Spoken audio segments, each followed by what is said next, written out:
अजपा जप की संख्या 21,600 नियत की गई है।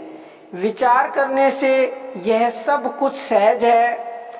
मुख और नासिका में प्राण रहकर अखंड रूप से आता जाता रहता है। इसका विचार सूक्ष्म दृष्टि से करना चाहिए।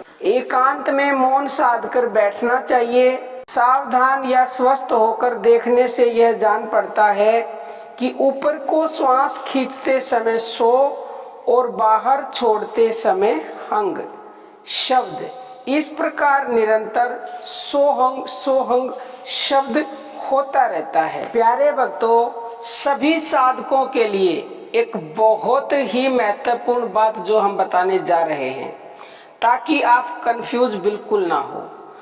हम अपने कई वीडियो में ऐसा बता चुके हैं कि आप सो और हंग की जगह राम नाम जोड़ सकते हो, कृष्ण नाम जोड़ सकते हो, या जिस भी भगवान के नाम पर आपका विश्वास है उसको जोड़ सकते हो।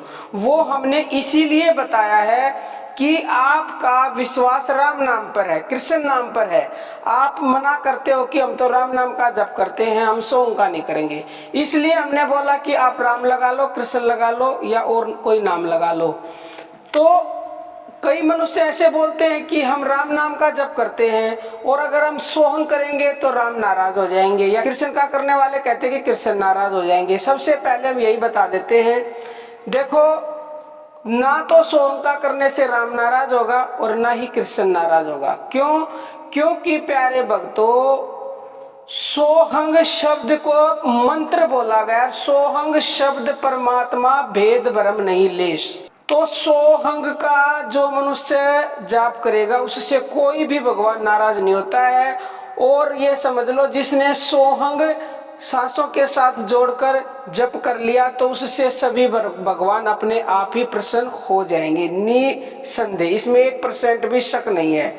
और सोहंग लगाना इसलिए जरूरी है क्योंकि ये प्राकृतिक ध्वनि हमारे श्वासों में आती है और ये राम नाम की बजाय या कृष्ण नाम की बजाय बहुत ही जल्दी आपके सांसों में लय होएगा और इसका अति शीघ्र आपको फल मिलेगा। लेकिन अगर आप राम नाम श्वासों के साथ जोड़कर जप करोगे तो उसका फल आपको देर से मिलेगा। कब मिलेगा, कितना मिलेगा, ये कहना मुश्किल है। प्यारे भक्तों, श्वास लेते समय सो और छोड़ते समय हंग, इस प्रकार अखंड रीति से सोहंग होता रहता है। अब देखो, हम आपको ये भी बता देते हैं, सो और बीच में एक एस जैसा ए होता है, वो होता है साइलेंट, यानी कि उसकी आवाज नहीं आती, और फिर है और ऊपर अंग की मात्रा।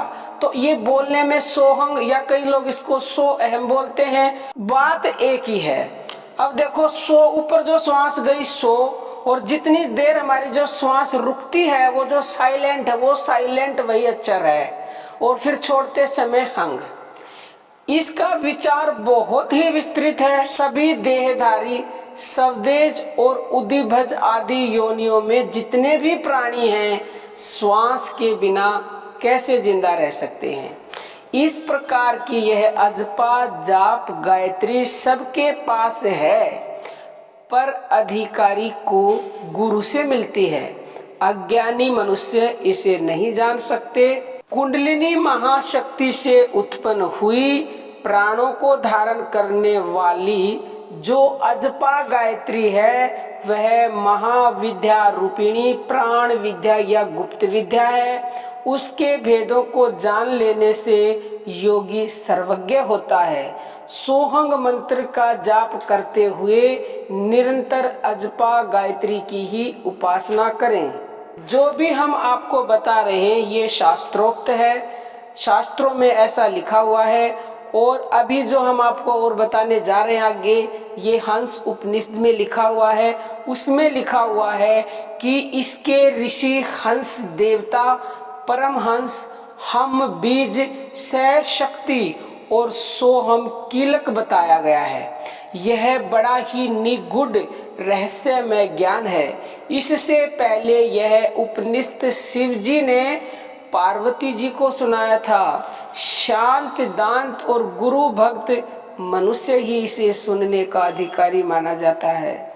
इसमें कहा है कि जिस प्रकार काष्ठ में अग्नि और तिलों में तेल रहता है, उसी प्रकार सभी शरीरों में जीवात्मा रहता है।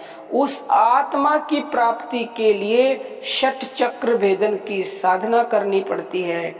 अष्टदल कमल में उसकी वृत्तियों का साम्य बताया है और बाद में ब्रह्म का स्फटिक मणि जैसा स्वरूप बताया गया है।